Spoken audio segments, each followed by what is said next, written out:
It's about to get cold here in North Georgia. As many of you know and are experiencing a lot worse conditions than we will, it's about to get to historic lows is what they're telling us around here from the weatherman. Temperatures down in the single digits and wind chill factors of minus 10, minus 15. So, as many of you, we live in an RV. Thought we might go over a few things that we're doing to help prepare for the cold weather. The thing to keep in mind, we normally don't travel in this mode, so underpinning and some of the other things and like carrying heated hoses around is not something that we do on a regular basis because quite honestly, my objective is to stay in temperatures that are above my age, and I got caught. So here we go. We'll go over a few things that we're doing to help keep our camper and us warm through this little cold snap that we're having. Hang on, we'll be right back.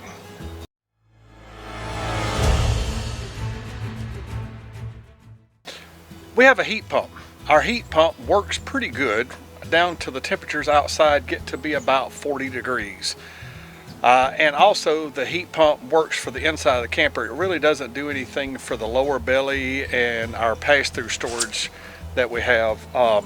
So when it gets below 40 degrees outside, we switch over to gas heat on the inside, and I'll show you that here in just a minute. But the one thing for this weekend, it's a holiday weekend. Christmas Eve and day are coming up on Saturday and Sunday. Nobody's going to be open, so we must prepare for the worst and hope for the best. Make sure that all of our tanks are good and full. Now we use the Mopica system on our tanks, so I can check it on the inside, but regardless of what they were at, I took them down to the store that sells by the gallon and just had them topped off to their fullest capacity so that I've got plenty of gas for the weekend. As I said before, we make sure to use our gas heat so that our underbelly storage and our pass-through, and we've got a rollout tray on the back, all of that is a heated area, and it only is heated when our gas furnace is running. So we try to make sure that we've got our gas first running, especially when it gets below freezing at night. While we've got 400 amp hours of lithium batteries, and we keep that compartment heated as well to keep our batteries above 40 degrees, we might need to charge it. With the strain on the system and all the heating going on, there's a high likelihood that we may lose power.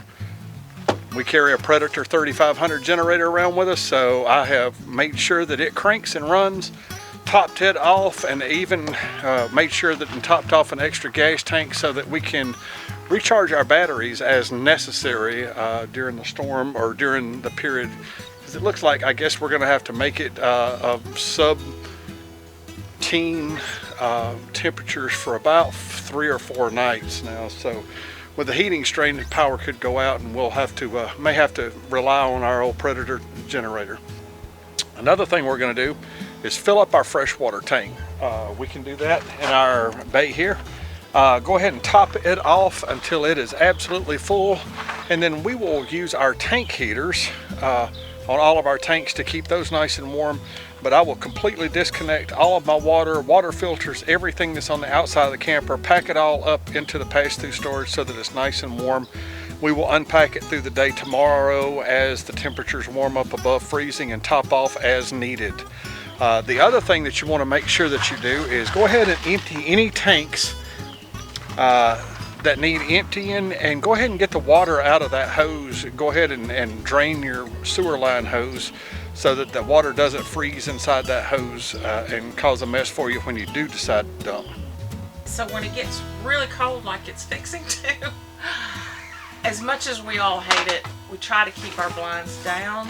It kind of helps hold the heat inside. It feels like a dungeon. And then of course, soft snuggly blankets help too. So these are just some tips that we're using to keep ourselves and our camper warm and undamaged through the cold temperatures that we're getting for the next few nights. Let us know in the comments what you're doing to keep warm this year. On them, we might can learn from all of each other as we go down the road. So stay warm. Happy holidays. Happy holidays.